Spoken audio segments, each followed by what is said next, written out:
9 years ago through mutual coworkers, and we hit it off immediately.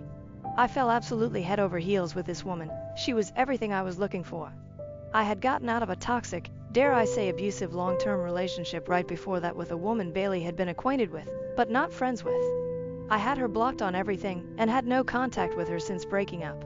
We got married right after the tail end of the pandemic, bought our first house together, and started trying to conceive. That was difficult because Bailey has PCOS, but last year she finally gave birth to our first daughter. I'm having a blast being a dad. It's kind of a dream come true. I finally got my happy life with my perfect wife. My perfect wife. Until last Monday. My laptop's battery hit the bed, so I opened up Bailey's work tablet with an attached keyboard. You can set it up like a monitor to check on some tax stuff. She wasn't home, it was just me and the baby, but we've never asked permission to use each other's devices. We've always been open like that. There's nothing for us to hide. That's what I thought. When I opened up the internet, I noticed she had the incognito tab open. Never in a million years did I expect to discover what I did. My wife has a secret Google account with a photo album saved called XX. So I clicked on it. Did I discover an affair?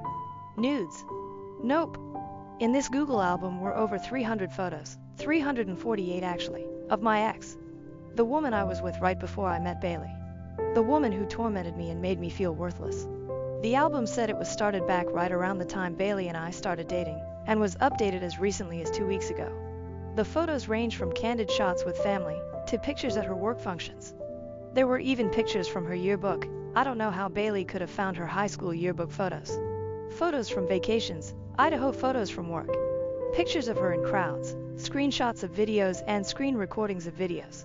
Just her. The other people in the photos would be scribbled out, or the photo would be cropped and zoomed in just on my ex. There were other disturbing things I found too. There was another album with just zoomed up pictures of my ex's hair.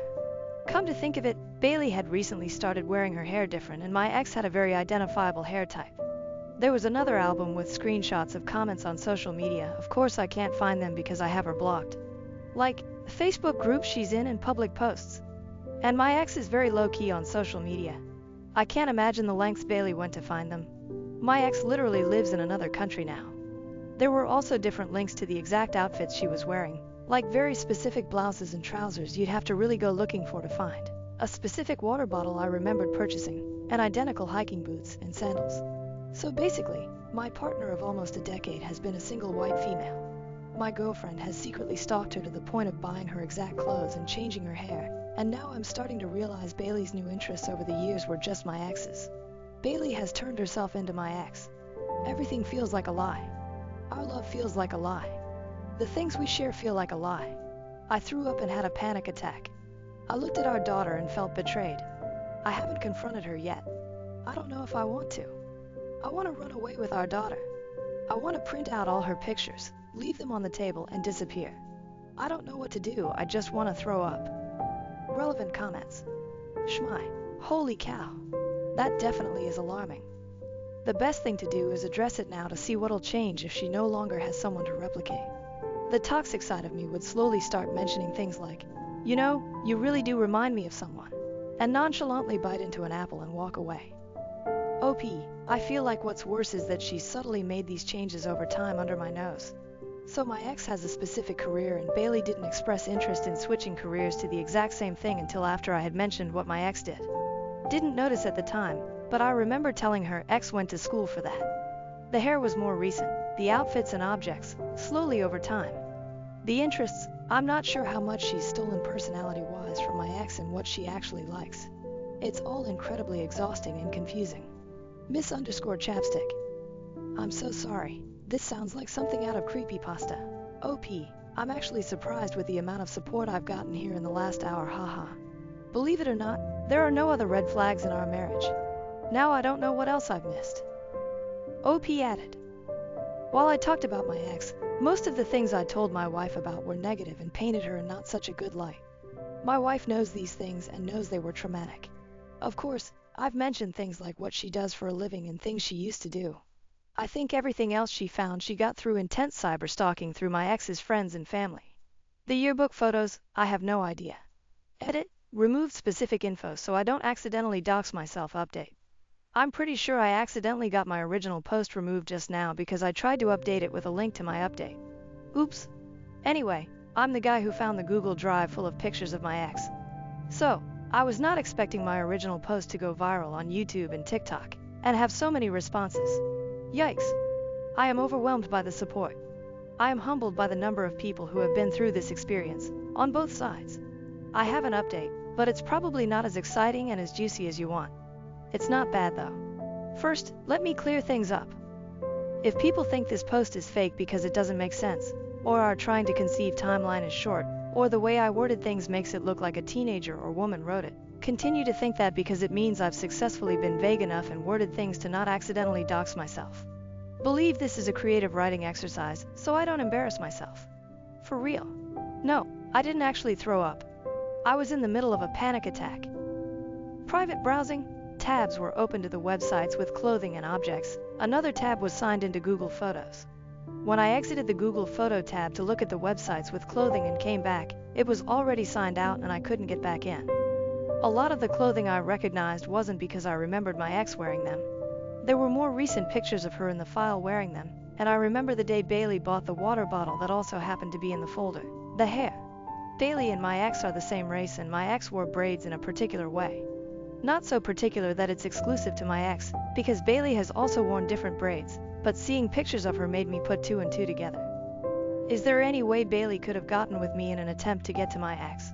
Was Bailey possibly obsessed with my ex before she met me? Probably not, because Bailey grew up here and my ex originally moved here for university. And while you can drive across the border, it's not that easy and I don't think Bailey was going back and forth to stalk her in person. Also, the reasons why my ex and I broke up have nothing to do with Bailey and she could not have had any involvement. On to the actual update. The next day when I had calmed down I called several social workers and therapists. I was planning to confront her there. Unfortunately, the only places that take our insurance did not have an opening for another couple weeks. So despite what a lot of you think, I've known my wife for nearly a decade and even while I was confused and upset and doubting things, I didn't think she'd be a danger to me. We took the baby to grandma's and I asked her to go for a walk with me. I did not beat around the bush and straight up told her I found the folder. Her face got very red and she was frozen, but also tried to play dumb at first. I was persistent and she started crying and begged me not to leave her. This is what I uncovered. Bailey first started looking up my ex out of curiosity. To keep tabs, I guess. But over time it became more pathological. It's like she got addicted to it, but she also wanted to please me. Okay, maybe I talked about my ex a lot more than I thought, and Bailey wanted to emulate the good parts. She told me she really doesn't know who she is, and my ex's image was something she latched onto because she had me first. Finding information about her became a game. Finding the clothing and objects became a game, by searching things like blue water bottle green stripe, until the couple compared the product to a photo and found the exact one. The reason why I couldn't find the post wasn't because I had blocked my ex, but because my ex had made a new Facebook under a different name. Bailey found her profile by searching up a family member. She made fake social media and added enough mutual friends until she could see my ex's posts, and until her private Instagram accepted her. She weaseled her way into her exercise Facebook group, where the videos were posted, and searched her school on a yearbook website to find the yearbook pictures. Over time she just collected the images and would get excited to find something new, despite the fact that my ex is extremely private on social media. The folder had originally been called Hex the Ex. In case I discovered it, she was going to make the excuse of saving the pictures to put a hex on her. When she made a burner Google account, she deleted the old folder and named the new one XX. Then she got sloppy and comfortable, and that's right around the time I just happened to open the work tablet. We took a break. It was a while. We made it to couples counseling, and Bailey and I also began seeing separate therapists. She still has not had an assessment with a psychiatrist, but it's on the list. She promised to stop and deleted the album in front of me. Slowly, certain clothing items began to disappear from the closet. I still do not entirely trust her, and that is for me to work on. I'm afraid she has another secret account somewhere, like a backup. The physical mimicking is actually stopping though, including the hair change. We're still not okay. I want us to be okay, and it's okay if that takes time. If we end up not being okay, then that's something I have to deal with. What I do know is that my wife is incredibly insecure, probably mentally ill, and is misled. I don't really want to walk away from that. Although this probably isn't the most exciting update, I appreciate the private messages I just couldn't get back to, Reddit cares, and links to resources. I'm not sure how I feel about social media, YouTube and TikTok picking up on my story though. That's wild. Until next time, if I ever give another update, I hope it's a good one. Relevant comments. Biscuit Brown, the outcome does not look positive. Why stay in a one-sided relationship? At least put a plan together that runs concurrently so you're prepared should it not work out. Seek legal advice, prepare evidence, and don't do anything stupid. At least then you will be in a better place, either way. OP, a plan is something I'm still having trouble coming up with. And it's been a couple months. I think I'm afraid to make a plan. Does that make sense? As the primary caregiver for my siblings, I'm devastated my single mom is pregnant again and don't know how to talk to her about it. Editor's note, OP uses the abbreviation BV, which everyone may not be familiar with. BV stands for bacterial vaginosis. Hiding the description for those who don't care to know more details. It's a bacterial infection. It happens when the different kinds of healthy bacteria in your vagina get out of balance and grow too much. It's not an STD and can be caused by many things, including not using condoms during sex or having multiple sex partners. October 24, 2023. I am a 20-year-old full-time college student living at home. My living at home is largely because my mother has 3 children who are younger than I am, and she works a lot. When she is not working, she is sleeping, so I'm essentially their primary caregiver. It has reached the point where I watch and take care of my little siblings more than my mom does, and they listen to me more than they do her. I love them more than life itself, but being a caregiver to children I did not choose to have is exhausting. Especially since she pays me very little for it, and I cannot get a job because they would have nowhere to go if I did. I am stuck caring for them, but it is worth it because they need a mother figure. My mom, who is 44 years old, has been acting weird lately, so I figured she was pregnant. I found a paper in her bag that confirmed just that, and I have no idea what to do. I cannot take care of another child that I had no say in creating. I cannot do it. I am exhausted and I just cannot. She has only been with her boyfriend for a couple of months, and I have no doubt that he will leave, making her a single mom again. This will make me have to step up and be a parent once more. If I have to do it all over again, I want to get a job and leave. Even if I have to juggle a full-time job in college, it seems like the better option. But my mother will likely refuse to get childcare for my little siblings, and my oldest little siblings are too young to have to deal with this. I cannot leave them here alone. I want to voice this to her, but I don't even know what I'm expecting, and I am terrified that it will completely shatter my already shaky relationship with my mom. What should I do? She has not even announced it to us yet, but I have been sobbing non-stop since I found out. Do I say something, and if so, how do I say it? Relevant comments. Firstly, hug. You need to move to college and let your mom figure it out. Your mom has parentified you, and you need to walk away. OP. I am so scared to leave them. I do not want them to be neglected and feel lonely. I hate this. God, I hate this so much. Next, hi, I was in this exact situation, age and everything. About 2 years ago, I have 3 younger siblings and my single mom, dating a weirdo who eventually got put in jail for being a terrible person, got pregnant with another set of twins. My other siblings were all in high school, so my level of responsibility is different from yours when I went off to college. I think you need to have a hard conversation with your mom. These kids are not yours, and as much as it feels like you're leaving them behind whenever you take time for yourself, you need to pursue what will make you successful enough to properly take care of your family in the future. That is how I thought of it, at least. I redirected from helping out around the house and with the younger siblings to parenting my mom instead. It is 2 years later and everything has worked out for the most part, but I think once my mom realized that I was parenting her, she changed up a little bit. It sounds like you have a deeper situation here, so message me if you have any questions. I am not good at answering these posts, but this is so specific to me that I had to toss out a reply. LOL. But yeah, let me know if you need any specific advice, and I would be happy to help. OP gives more info on the kids involved. The kids are ages 6, 12, and 17. The 17-year-old is capable of taking care of themselves. However, they work and are frequently with their friends doing teenager things, so asking them to babysit would not be fair. Especially since my mom is gone, working from 4 p.m. to 7-8 a.m. the next day. And the few times she, 17, has babysat, the littlest one's needs have been basically completely neglected while she sat on her phone and ignored him out of spite. And the 12-year-old obviously is not capable of babysitting a 6-year-old, and a 12-year-old should not be left by themselves for 16 hours anyway. I do not know. I feel trapped. Lastly, your 17-year-old sibling is definitely going to move out as soon as they can. I think you need to be taking notes. They are younger than you, working a job, and living their life. You are 20 years old, you need to be doing the same. Your mom will change. She will not have a choice but to change because she will no longer have you as a crutch.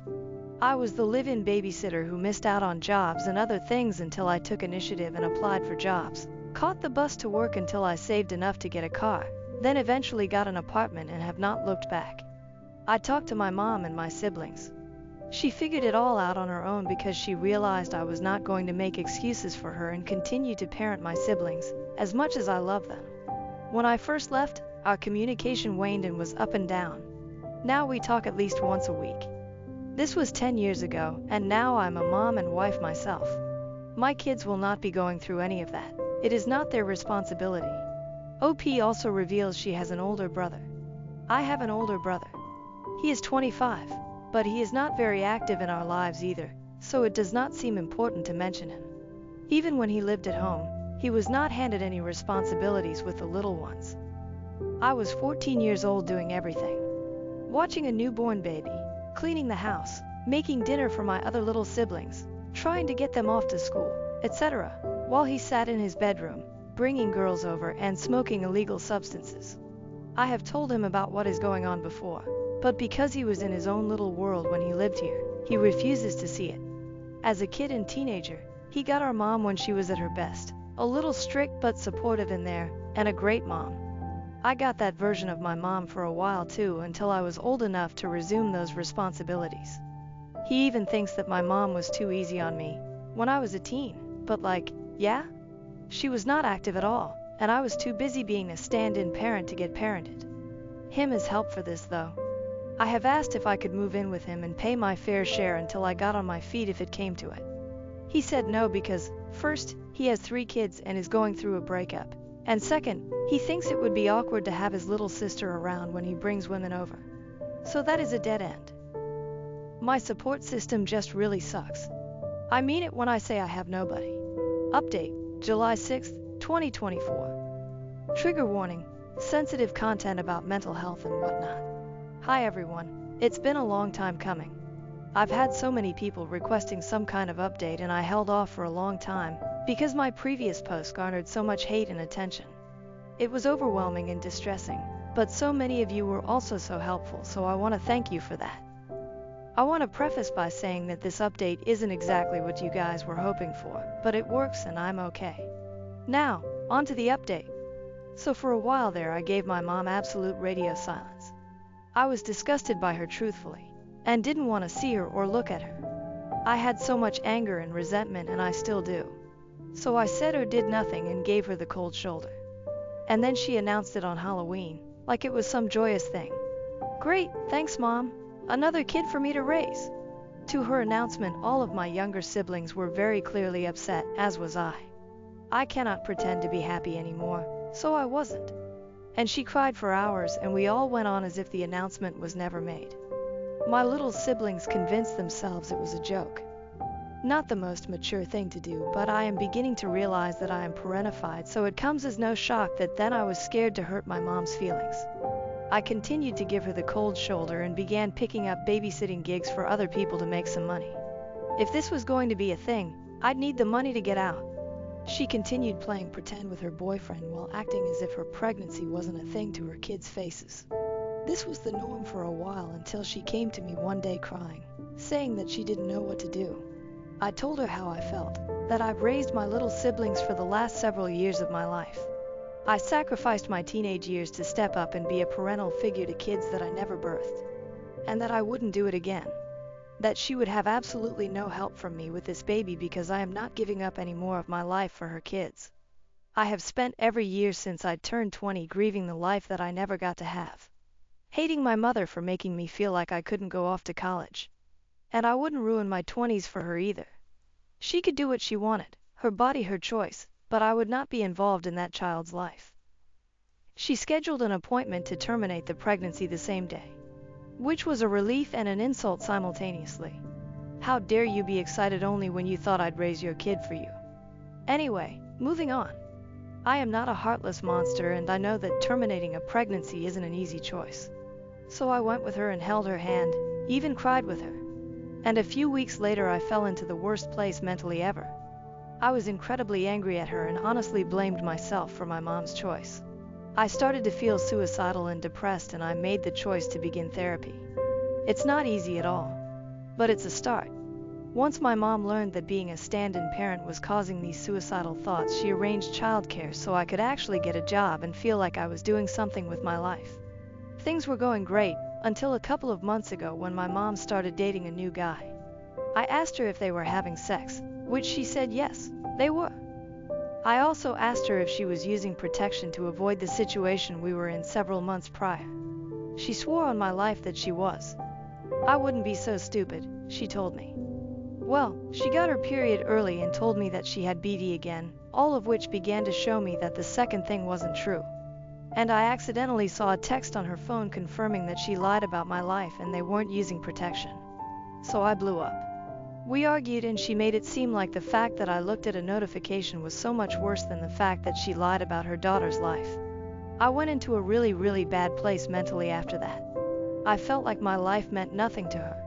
I cried often and the suicidal thoughts came back. I screamed at her, telling her how it made me feel. I shouldn't have screamed, but there are no words to describe the hurt that the situation caused. And then she came to me crying, telling me that she's sorry. I didn't tell her it was okay, because it's not. It will never be, and it still makes me cry now. I also told her that the only thing that could maybe fix our relationship is her starting therapy. Because there are no excuses for my mom's actions, but she is a broken woman with a lot of trauma. And she needs to end this cycle because her kids do not deserve this. So she started therapy, which is also a step. So that's where everything with her is at now. Now for a small update on me. I am 1 semester away from being able to substitute teach, which will help me immensely as substitutes get paid well in my state. I'm also switching my major to nursing this fall, which is so very exciting. This is the first time in my life that I've been able to look to the future and see something. For a while there I'd hoped I wouldn't live to see one. I still live at home, but it's bearable now. I am a nanny for another family and have a steady income. So I'm doing better. Still struggling mentally, but I'll get there. The first takeaway from this scenario: parentification is a hard thing to undo. I am a broken person currently, but I can be fixed. And I pray one day I am a much better mother than she has ever been. Relevant comments. First of all, you are a lot kinder than I am, but I am glad things are looking up for you. People with trauma often make bad decisions, which makes those decisions understandable, even if not excusable. But it is always important to remember that their trauma is not a justification to induce trauma on you. OP. Yeah, that is something my therapist has been trying to ingrain in my brain. An explanation for what may be causing the behavior does not justify the behavior. It helps you understand where it is coming from, but it does not excuse it. I would like to think I'm getting better at understanding that. I have always struggled with being too empathetic for my own good, but I am working on it. Also, have you discussed your nursing ambitions with your therapist? It can be very demanding emotionally, mentally, and physically, and with you being parentified, it is just something to consider. I do not mean to discourage you, so apologies if it comes across that way. OP, no, you're okay. You're not discouraging me at all. I have had the same thoughts and have had discussions with a few different nurses in my life. The general consensus seems to be that at times, nursing can be incredibly stressful and causes burnout. That worries me too, especially with my overly empathetic tendencies. I have also had an identity crisis at times that I am still trying to figure out. I keep putting myself in positions where I have to care for other people. Secondary education was actually my initial major, another career path where you are constantly in charge of the welfare of others. Also, my babysitting nannying gigs. There is definitely some kind of connection, and I have explored it briefly with my therapist, but I am not really sure what to make of it. At the very least, if I do hate nursing, I have other options. Substitute teaching is one, and my optometrist assured me that if school ever does not work out, he would love for me to come be an optician for him. neither of which pay a lot, but enough for me to get by or at least make connections to branch out. It just sucks. I know parentification has impacted so much of my life and who I am. So I never know if my interests and passions are real or just what I'm comfortable with. Because I genuinely have no idea what else I would do career-wise. Moreover, can I suggest going for the types of nursing that do not involve direct bedside patient care? Like operating room nurses or anesthesia assistants. There are forms of nursing that are not as close to feeding your parentification. Furthermore, end this cycle. Try and move out if you can. That energy will consume you, and I know it is hard to think about or do, but your mom seems heavily dependent on you. It will only increase as you start progressing in life. I am telling you, the crabs in a bucket mentality is very dangerous. Additionally, the fact that she expected you, not her boyfriend, to attend to her during terminating her pregnancy is also messed up. That is too much for you to deal with. I have a very similar dynamic with my mom, and I have to say one thing that I feel like it took me a long time to realize is that not only was I expected to parent my siblings, I was also expected to parent my mom, and I see that in your situation as well. Please keep creating strong boundaries and distance. I am sorry to say, but my mom is just an immature person. It has not gotten any better from her end, and it will not, but my life is 100% better on my end because I drew strong boundaries and washed my hands of everything else. Choose yourself. Choose your life. Choose your happiness. She and others will say you're selfish, but it is not selfish in any way. I gave up my entire teens and 20s to my mom. I am so proud you are on your way to protecting your 20s. Lastly, please do not feel guilty for your mother's termination. She was out of line making babies she could not take care of, and you gave her a reality check. It is not a kindness to bring life into the world that is inevitably going to be neglected and uncared for. Your life matters, and your mother is never going to prioritize your well-being or the well-being of her other kids. She will always be chasing men and dopamine because that is where her validation comes from. An abortion was a kindness to all of you and a reality check that your mother cannot keep making bad decisions and expecting everyone else to pick up the slack. It is very possible your mother has hurt you too much for too long to ever have a healthy relationship with you. The toxic patterns will be too easy to slip back into. I hope you know that family is the people you find who will be there for you, not the ones who use and abuse you. Found families will love you more than blood ones. I punched an autistic kid after he groped me and now everyone hates me. Am I the jerk? That grope was the last straw. I have known Troy since nursery, kindergarten for Americans, or just anyone, and he has always been a baby. It was always his autism that made him who he was. I don't know why, but he always had a crush on me. I rejected him gently multiple times, but he never took no for an answer. As we grew older, he got worse. He started commenting on my chest, asking to touch them, asking to see them. His friends kept trying to convince me to show him because nobody would be nice enough to give him a chance. And in year 7, 6th grade, he started groping me. I told teachers, but they kept saying that his autism doesn't make him know any better. It was only me. He got jealous when I was in the presence of another guy. He would have meltdowns and I got into trouble because I knew how upset he would get. No, I didn't. It was like my only purpose was to be his. I wasn't allowed to be my own person. The groping continued. I kept telling him to stop. He didn't listen. I remember crying on the floor and teachers just kept saying that his autism makes him like this and that I'm being a good person by taking care of him. His groping hurt. I don't know how to explain it. He just grabbed my chest and butt hard. And it hurts. The groping continued for 4 years. I was always his caretaker, his girlfriend, his best friend, his. I couldn't stand it anymore. I couldn't take it anymore. It was hot and I wore a skirt and he proceeded to put his hands up my skirt and groped my butt. I lost it and punched him around the nose. His nose got broken and unfortunately now I am getting put into isolation for 2 months for bullying an autistic kid. He's not a kid though. He's 16 years old. He acts normal around his friends. He treats everyone else with respect. He's not a kid. Now everyone hates me. I have been receiving death threats and people have been saying he should have done worse. Now all I want to do is curl up and die. Maybe I should have been nicer. Maybe I should have been more sympathetic. Maybe I should have just accepted it. I could have been his only chance. For the record, I don't despise autistic people. He is not a representative of them. He is just an awful person. Troy is just a horrible person. Thank you for letting me vent. Edit. Hi all. I didn't expect so much attention, so thank you for the validation. Giving my context. His parents are prominent people in our community. His dad is a third-generation Army something, IDK, and his mom is known for always holding all of the stuff for kids, like the summer fairs, etc. She is also part of the school board and friends with the higher-ups, if you will, which is why this happened at all. I wasn't technically his caretaker because I didn't have to feed him, clothe him, etc. I just had to be his friend. His dad is also friends with the police station. They go way back, so that's another reason why they didn't do much. Or just took a statement then wrote him off as mentally disabled.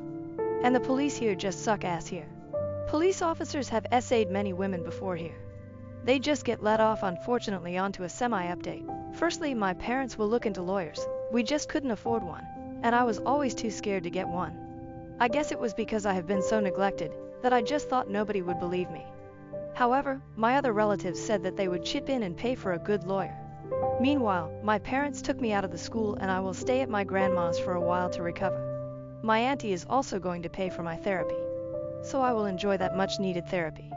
Thank you so much for the kind words. I hope you all miraculously wake up with more money in your bank's accounts than you expected. Edit 2. Hi all. I didn't expect this story to end up on TikTok so quickly. I would like to thank you all again for your words, and thank you so much to those who have been reaching out to me. It means a lot. I would also like to point out that this is a throwaway account, and I want to stay anonymous. But thank you all so much again for the kind words and comments. I realized that I was never in the wrong. That I am a person. Thank you. I truly hope you all have the best days ever. You all are amazing. Relevant comments from OOP. Comment 1. Is the kid cognitively challenged? OP. Nope. He has mild autism, if that makes sense. He's actually quite good around people. Just not me. IG. Comment 2. I would get law enforcement involved. OP. We tried to. They just didn't care because he is mentally challenged.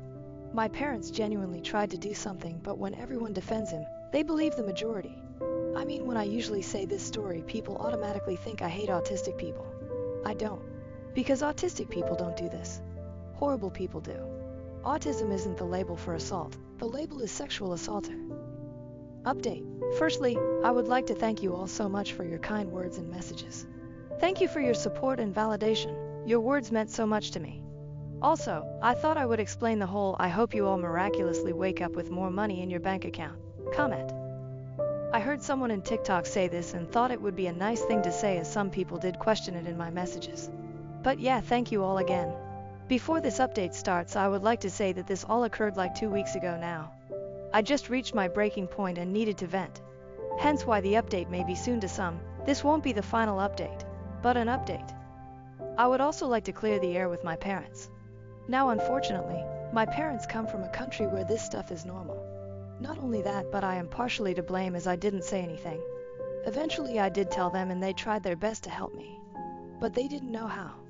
Though I do acknowledge their efforts, I am still going to be taking time to heal from them as well. My entire family also had a go at them and expressed their disappointment. The best thing for now is for me to spend some time apart from them. So to begin, I left the school.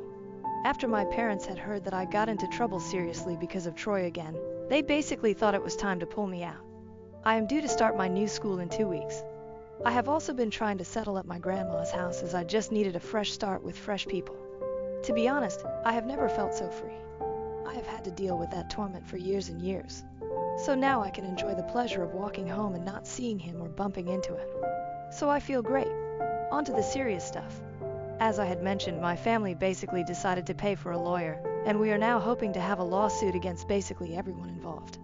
My grandma also had a go, to put nicely, with the school's board for basically allowing nepotism to harass other girls.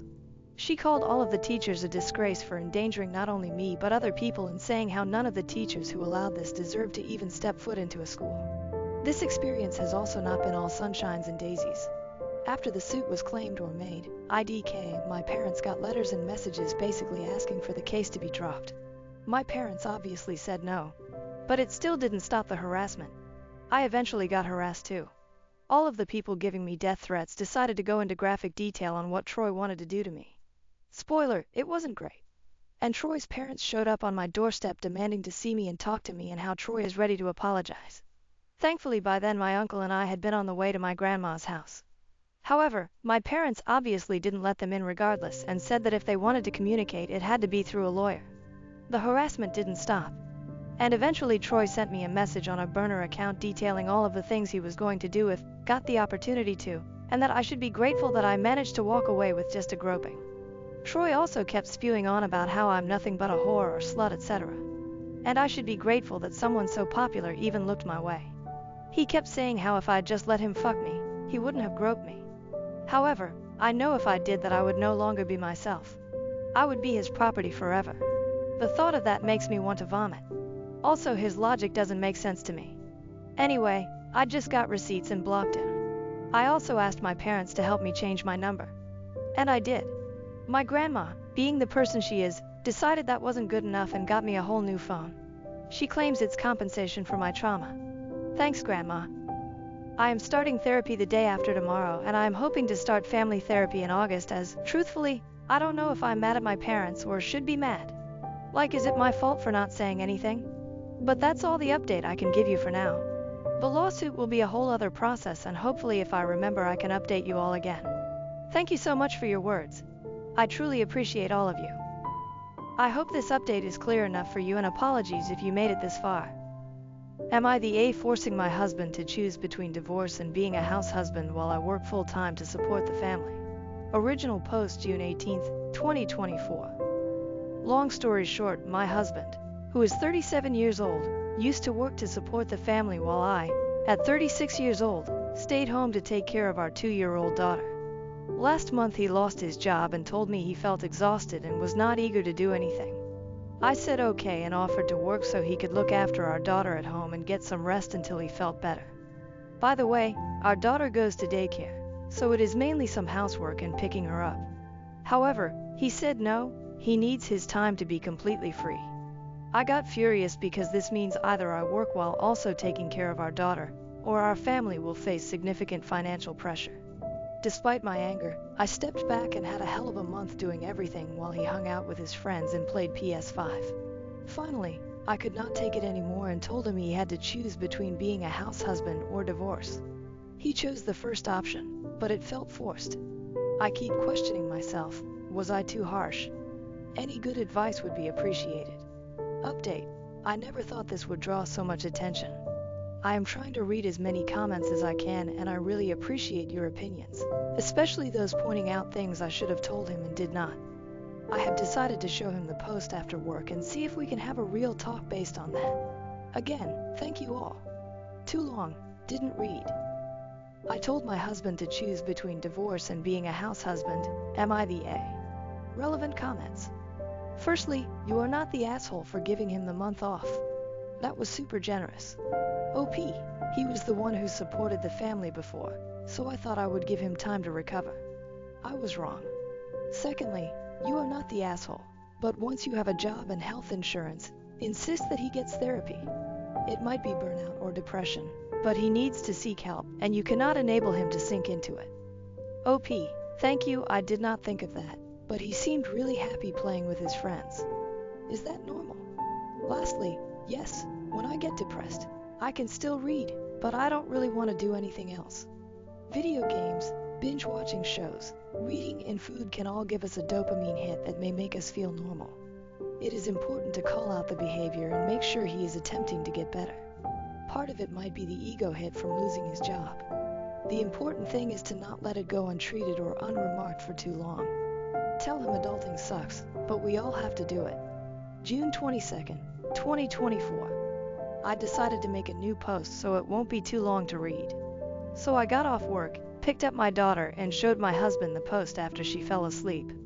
I told him that millions had seen it and made various points. I admitted that my ultimatum was an impulsive reaction and that I preferred having a calm discussion to work through this. He said he was surprised I shared family matters on Reddit and that he would not have done it. He said he was not feeling depressed, just tired and exhausted after years of working, and he just wanted to be childish for a bit and really enjoyed the month off. I kind of understood because we used to travel a lot before our daughter was born, and life has been harder since then. I told him I would not force him to work and that he could take his time as long as he could pick up our daughter and do the housework. He hesitated but told me not to worry. I thought this was the end of it. Then the next day, I came home from work to find his mother there. I was shocked because he had not told me anything. She started picking up our daughter and doing the housework. This is driving me crazy because I have never gotten along with her well, and my husband knows this. I feel like he asked her to come so he could continue being childish, disregarding how I feel. His mother raised him as a single mom, and according to my husband, she was very protective and planned to live with him for his whole life. He felt suffocated, so he went to a university far from home and reduced contact with her. I remember one time she came and got sick, vomited, and I cleaned up her mess. Suddenly, she asked her son to come and told him that her underwear was dirty and needed to be washed by hand that very night, even though we had a washing machine. My husband and I had agreed that our marriage was ours and that she would not come and live with us. He broke his promise. I am considering divorce, but I am worried our daughter is too young to understand it. I have thought about holding on for a while, but these days of living with her are already driving me crazy, and I do not see a quick end. I have thought about being an AH and forcing her to leave, but that might lead to divorce. I really need some advice. Thank you all. Too long. Didn't read. I am 36 years old and showed my 37-year-old husband the last post, and we had a talk. Then, without asking me, he invited my mother-in-law to come, even though he knows I have never gotten along well with her. Relevant comments. First off, you tell him he needs to pull his weight as an adult, and his answer is to literally call his mommy to do the work for him. If he wants to be a child so badly, you really need to pack him up and send him back home with his mommy so she can baby him the way you will, and should, not. Not to mention that you're the breadwinner and can't stand this woman. Put your foot down and get both out of the house. You gave him an ultimatum. He woefully failed it. Now, you need to follow through with the other half of it and bring out the consequences. OP, I know this could be the final solution. Thank you. Secondly, if you stay, you will teach your daughter to also choose a man who mistreats her. Imagine your daughter married to a man just like her dad with a MIL just like yours, and then make your decision. OP, I would hate myself if this scenario really happens. You have a point. Thank you. Lastly, what can you tell us about his mom? Doesn't she understand what you're going through given that she's a single mother, and why don't you get along with her? Any personal reason? OP, he and I have always known that his mother would do anything to be with him, and he has chosen to go for it. This sucks. I don't want to fight with my mother-in-law constantly for having my husband. The husband's post, June 29, 2024. I found out my wife posted about our situation on Reddit, so I thought I should share my side too. I lost my job in May and wanted some free time because life after having a baby feels suffocating. I've always been a free spirit, working and traveling, and then I met my wife, Jay. This lifestyle continued, and we traveled a lot, from Tibet to Antarctica. I was a seller, and she had a great business selling replica bags, making enough for us to enjoy our lives. We hit it off, got married, and had a great time together. We even considered being child-free and consulted an older couple on an Antarctic cruise, whose happiness convinced me this could be our future. The thing is, my mom really wanted a grandchild. At the time, I didn't think much of it and felt it wasn't a big deal, so I discussed it with my wife and we decided to go ahead. Her pregnancy was tough. She had severe morning sickness and I felt really sorry for her. After the baby was born, she wanted to focus on the baby and I agreed to hold the family burden alone. Life then became all about work, with no more traveling or other interesting stuff. So last month, I had enough. No more working, no more baby duties, and we agreed to give me a trial break. The past month was quite healing until one day she got mad and suddenly gave me an ultimatum of divorce. I didn't want a divorce, so I started doing housework, which I wasn't prepared for. Then last week my wife came home and asked me to talk, showing me her post about us in this sub. She said millions of people had read it and called me an immature AH. I was pretty upset and asked my mother to help with the housework so my wife would be relieved and, to be honest, to call her bluff. She's not happy, of course, and neither am I. We've barely talked since then. Kind of a cold fight. These days, I've caught her several times watching her phone for a long time and sometimes crying. I believe she posted about us again, and I've been waiting for her to talk even though I wanted to start the conversation but got cold feet feeling the tension in the family. Writing this is easier. So here I am, Reddit. This is my first and last post about it. I just want to share my side of the story, and Jay, if you see this, I'm ready to talk anytime. Update 2, June 29th, 2024. I've been hesitating because we had a great time, and I've been loving you. I didn't talk to you these days because I wanted to see if you would send your mother home and talk. I update now because, as you said in the post, I see you and want everyone, especially those who told me you might have been depressed, to see you. I can't believe you'd rather defend yourself on Reddit than talk to me face to face. If that's how it is, let's do this. New update. I talked with my psychologist and then talked with my attorney. July 11th, 2024. After my last post, I was in a weird state. I felt trapped in a limbo where talking to my husband seemed futile, but the thought of divorce felt like an invisible hand was squeezing my throat, making it hard for me to breathe.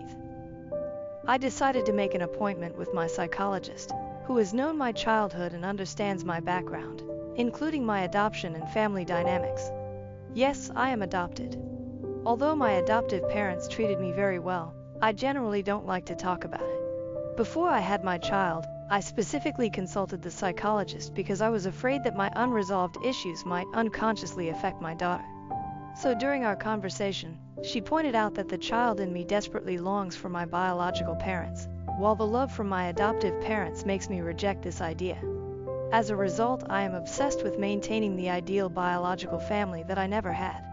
This insight resonated deeply, making me realize why I had delayed taking decisive action for so long. After our session, I felt a strong urge to speak with an attorney about divorce. I wanted to prioritize my daughter's future over my illusory family unity. I gave the attorney all the necessary information and expressed my desire for a quick resolution. She informed me that the process could be completed in as little as a week if my husband agreed to cooperate, although it might take longer otherwise. She recommended that I discuss the matter with him to facilitate the process. So I have been planning in my mind to choose a day to confront him. During this period of hesitation, I came home one day to find that my mother-in-law had left.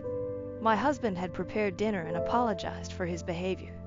He admitted to being childish and expressed deep regret for his actions, acknowledging the negative feedback he received on Reddit. Realizing that so many people found his behavior unacceptable, he understood that he had been in the wrong. I reiterated that divorce might be the best option as I couldn't see a way forward together. In response, he handed me a letter taking full responsibility for the problems in our marriage and admitting his mistakes. He asked for one final chance to prove himself as a good husband and father, promising that if he failed, I could use the letter to proceed with the divorce at any time. After much hesitation, I agreed to give him this last chance and informed my attorney to hold off on the divorce proceedings for now. Although my attorney mentioned that the letter had no legal standing, she assured me she could handle the situation with or without it. For now, I'm cautiously optimistic, willing to see if my husband's efforts will lead to genuine change. If things don't improve, I'm prepared to take further steps to ensure my daughter grows up in a healthy and loving environment. I believe the decision is in my hands, and I am now determined to do what's best for my family. I want to thank everyone for their comments. They helped me see many options. I especially appreciate those who shared their life experiences, providing me with the strength to take action. By the way, I'm back to my bag business. If anyone has any issues or needs help with identification, feel free to DM me. I'll do my best to help, as I feel I owe Reddit for this. I hope this will be my last update. Top comments. To start, my ex's mother wanted a grandchild before she turned a certain age, and then there was an unexpected pregnancy, on my end. I later found out that while I believed we were using condoms, he was taking them off. I lasted until the twins were 3 weeks old before turning up at my parents' house in tears because I hadn't slept more than 20 hours in the previous 3 weeks. I was surviving on whatever I could scrounge up between breastfeeding and caring for 2 newborns, all while he was up playing video games with his friends all night, inviting them over, and asking me what was for dinner, etc. 2 weeks later, he was gone. And not by my choice. I was still in the mindset that my babies deserve 2 parents and that newborns are hard, so we just needed some adjustment time to get into a new routine. He turned to me when I asked to talk about setting up a way for both of us to be supported and spend time learning how to be a family. Even if that meant the twins and I spending part of the week with my parents, just down the street, We could almost see each other's driveways if you stood at the end of one. He told me he was moving 6 hours away. I was now a single parent. Good luck with life, and to keep renting the house so he has somewhere to crash if he felt like visiting, etc. His mother lasted another 6 weeks before she had a hissy fit over not being able to raise the twins or dictate how I did things with my babies. She wanted them formula fed, but I had a decent supply and no wish to be constantly washing and sanitizing bottles that weren't desperately needed. My twins are now 10. There has never been so much as a birthday or Christmas card from anyone in their paternal family. I did leave the door open for them to see the twins anytime, just let me know and I'd work it out. Their uncle sounded enthusiastic but never took me up on the offer. I recently found out that my uncle has just gotten out of jail for drug-related crimes and has been in and out of rehab. Reply: what an utter AH. Well done to you for persevering. The baby trap scares me too. The most ideal, perfect for each other couple I know had a poor baby and were screaming at each other within 2 weeks because the dad wouldn't step up at nighttime, claiming he'd already been up. He hadn't at all. He had already abandoned her shortly after birth because his mom needed him when she had a hip replacement, a scheduled, privately arranged hip replacement that she could have had any time, but deliberately chose the due date. And she has plenty of cash to hire a live-in carer. They're still together, and I get the impression my friend has just accepted she's the baby girl's mom, and he's their dog's dad. Pretty sure they won't have any more kids or pets. Another reply. Lastly, I had a friend who was with her on and off boyfriend for 10 years. When things got boring, he'd leave, then come back with some big declaration of commitment. Let's go on holiday, buy a house, have a baby. And every time, like clockwork, when things got into a routine he'd leave. The last time, he told her she had become bored after giving birth. She was exaggerating how much work a newborn is, and didn't give him any of her attention. He went to his family, who loved her, and claimed she had cheated to explain why he was leaving. She did a DNA test to prove it, but you could just tell by looking that it was his kid. The family believed she had cheated and got lucky. They all refused to acknowledge her or the child. He refuses to pay child support, to the point of quitting his job to avoid paying. Her kiddo is turning 10 soon. Every time she believed he had changed and wouldn't leave her again, no matter what we said to her. It's just sad to see someone trapped by lies when it's a giant red flag the Communist Party would be proud of. My husband's inattention almost cost our baby's life, but our brave toddler saved the day while I recovered from surgery. Original post, March 11th, 2024. Hey Reddit, I need to share this story because I'm still shaking from what happened. I'm 25 years old and have been with my husband, who is 30, since 2018. We have a 3-year-old daughter and a newborn son. But tonight, things almost took a turn for the worse. My husband has always had trouble paying attention, but I never thought it would come to this. Our neighborhood is oddly laid out, with cars zooming by at crazy speeds at all hours of the day. I was folding clothes when I heard our toddler screaming, "Dad, help!" That tone made me drop everything and sprint outside. What I saw made my blood run cold. Our newborn in his stroller, careening towards the busy street. I screamed and ran to him, barely stopping the stroller in time. My baby girl's hands and knees were scratched up because she tripped trying to run after the stroller. I snatched up my baby, heart pounding, and scanned for my husband. He wasn't watching. He was chatting with neighbors, completely oblivious. The anger I felt was unlike anything I've ever experienced. I stormed up to him, shouting in disbelief. He looked shocked at first, then realized what almost happened. The apologies and tears came pouring out, but it was too late. I couldn't wrap my head around how he could be so careless, so blind to our toddler's screams and the stroller rolling away. I packed up the kids and left, staying with my parents. They're on my side, but my husband keeps texting, begging for forgiveness, calling it an honest mistake. But I can't shake the terror of almost losing my baby because he couldn't focus for a single second. My baby girl got hurt in the process because he couldn't pay attention. I almost lost my son because he couldn't pay attention. I can't stop crying. I feel so guilty. I wish this all never happened. Sorry it's short. I just want to hold my babies and I can't stop shaking every time I think about it. What if I was just 1 second late? Would I have been planning a funeral? The reason I left the house instead of him was because I hate that house. I don't feel like it is safe for the kids with all the traffic, and I was right. It's my husband's workhouse. I can't be running either. I had a C-section less than 6 weeks ago. A lot of people are saying, why wasn't I watching the kids? I was doing their laundry like a parent. He takes them for walks to have bonding time with them. He literally created this by himself. This has never happened before. How was I supposed to know? And people are saying, why didn't I get him checked out? I'm not his mother. He is 30 years old. I'm sick of people acting like I have to parent my own husband while I literally have a newborn, a toddler. And I'm still healing from a C-section that I tore my stitches from when I ran to get my baby. I don't care if it was his ADHD. The court wouldn't care either.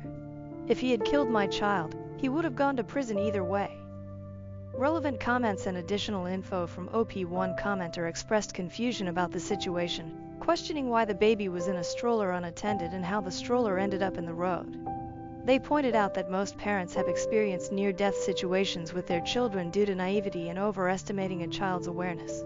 The commenter acknowledged that the husband seemed remorseful and suggested having a serious talk, possibly considering a move instead of immediately contemplating divorce. OP responded by clarifying that she was inside folding laundry when she heard her toddler scream for help. When she rushed outside, she found her husband chatting with neighbors on their driveway, seemingly oblivious to the situation.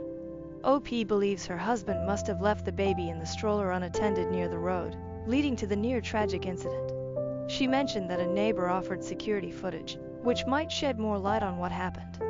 Another commenter suggested considering her husband's ADHD and the role it might have played in his inattentiveness.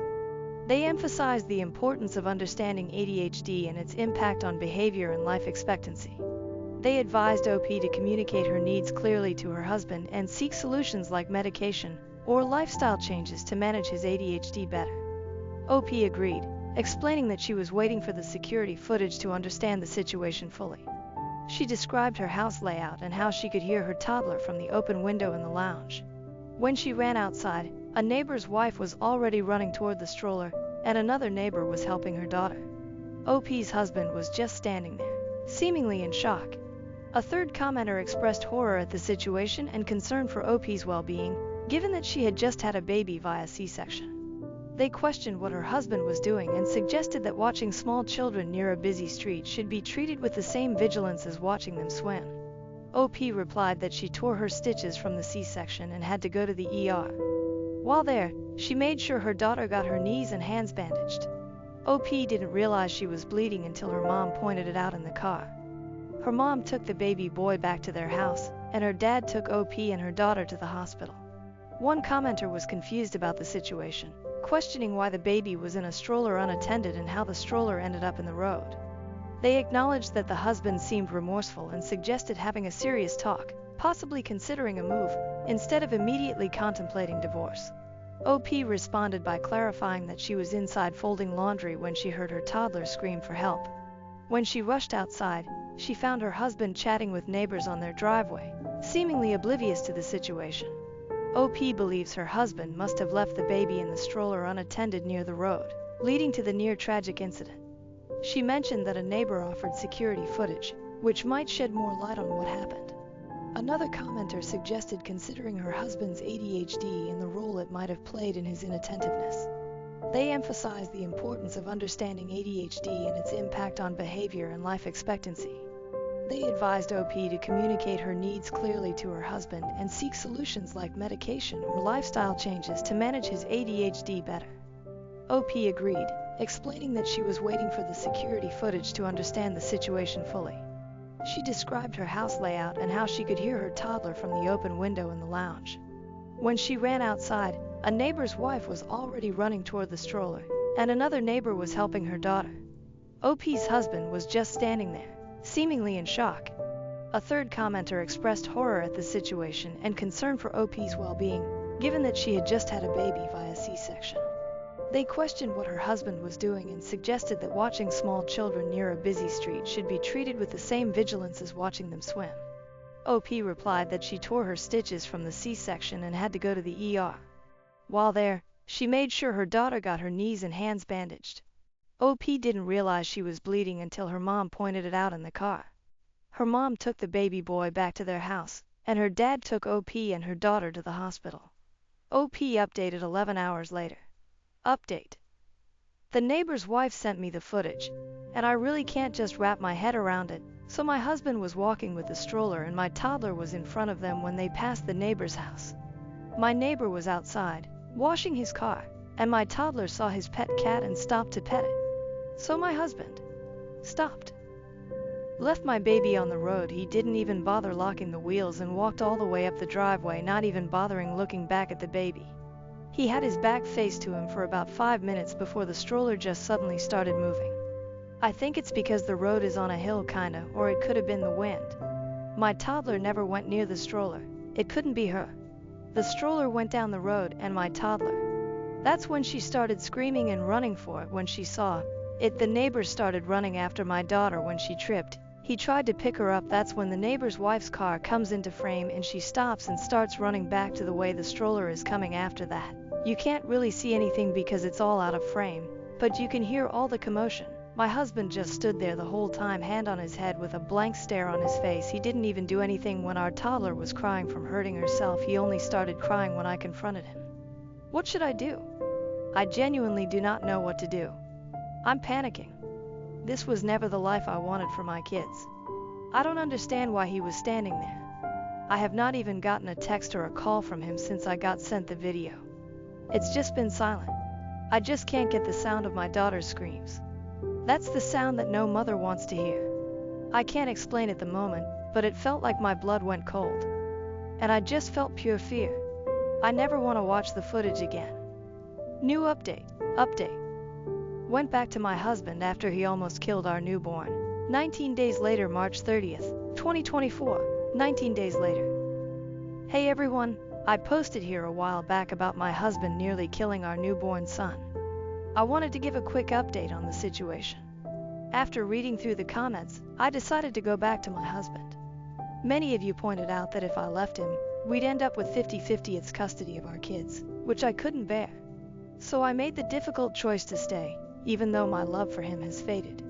My plan now is to tough it out until our kids turn 18, and then leave. I'm terrified of getting pregnant again, especially since I'm not allowed to use birth control or get my tubes tied. My parents, who could offer support, are moving away, leaving me feeling trapped. Despite everything, my husband tries hard to make things right. He still treats me with affection and goes out of his way to create special moments for our family. Seeing him bond with our newborn and our daughter fills me with conflicting emotions.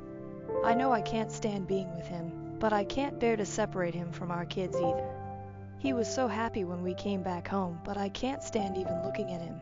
I feel some guilt because he still calls me by my nickname, looks at me like I'm the only girl in the world, besides our daughter, and he still continues our traditions, like when the kids are sleeping he will go get ice cream and our favorite snacks and sets up a fort on our bed to watch movies on our laptop. Even though I'm sacrificing my happiness, my priority is ensuring my children's safety and well-being. It's a tough situation, but I'm doing my best to navigate it for the sake of my family. This is a throwaway, so I'm gonna log out. Bye. Update 3. July 16th, 2024. 3 months after OG post. Editor's note. Added paragraphs for easier reading. As you can see from my previous post, I did go back to him and it was quite literally the biggest mistake I've ever made, but I felt like I really had no choice. No money, family moved out of state a lot. Has happened the past couple of months, so it turns out my husband started taking meds for his ADHD a couple of weeks before I was due to give birth to our son. He took my kids on a walk to cover up the fact that he was also on meth. He took my kids to meet his dealer, apparently every time they went for a walk. Looking back at the footage now, it makes so much sense because of the way he was talking to the neighbor before everything happened. He was kind of leaning to the side.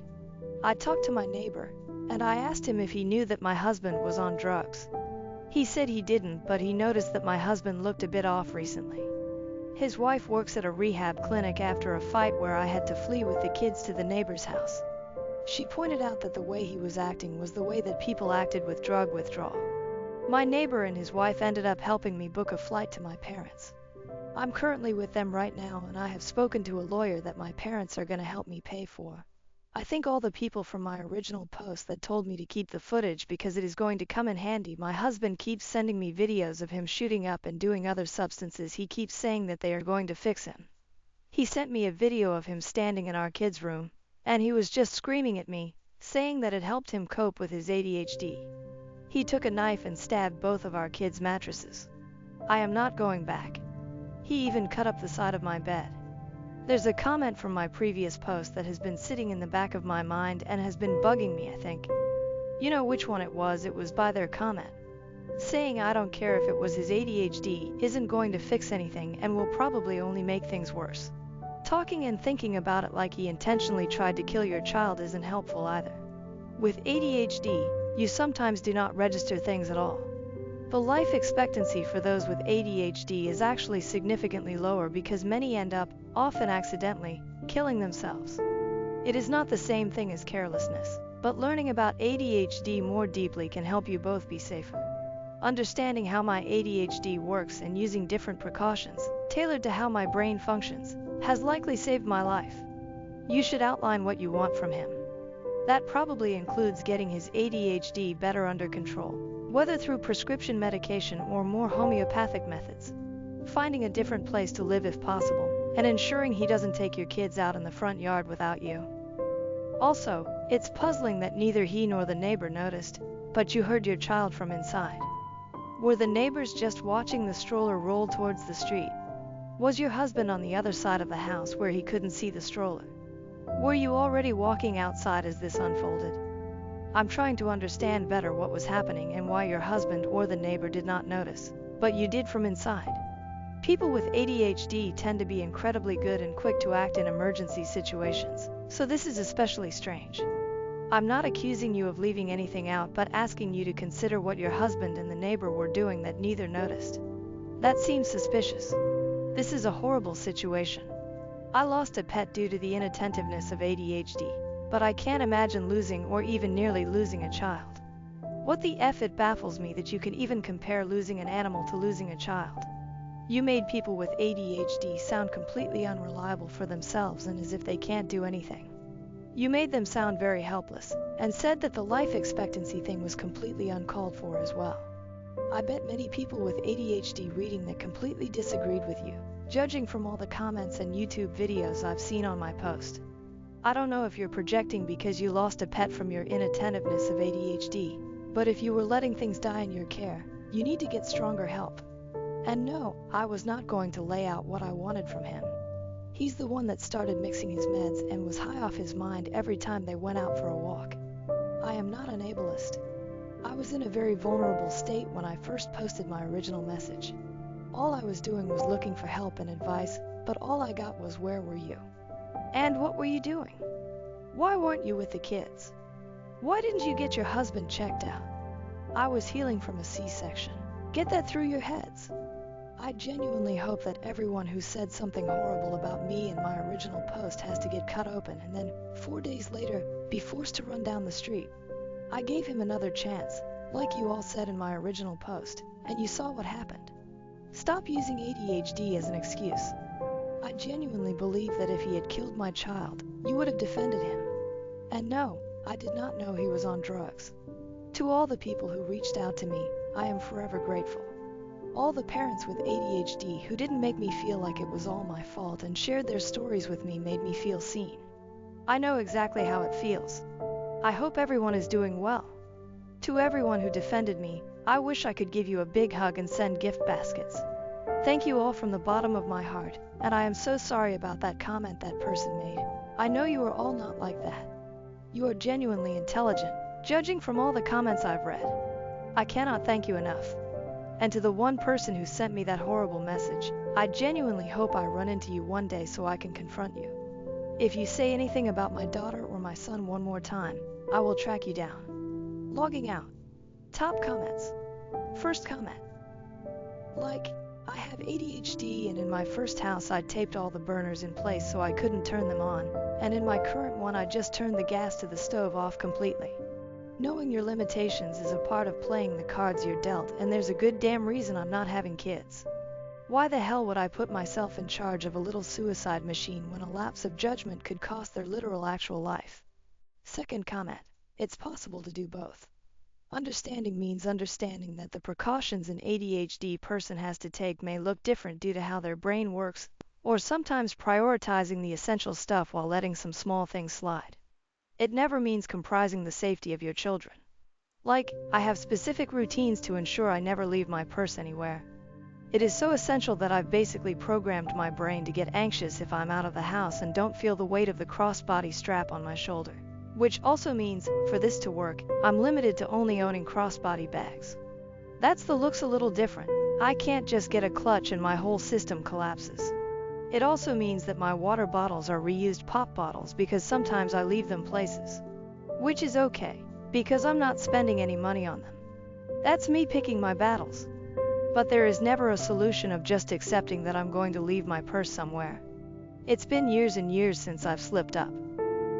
Third comment. Let's be honest, it wasn't ADHD, it was meth and a total disregard for the children's lives. I have ADHD and am the sister of a 10-year-old boy. Even to this day, I have an automatic reaction whenever a kid trips. One eye is always on a small child, especially one that can walk. Babies should always be within arm's reach. No excuses.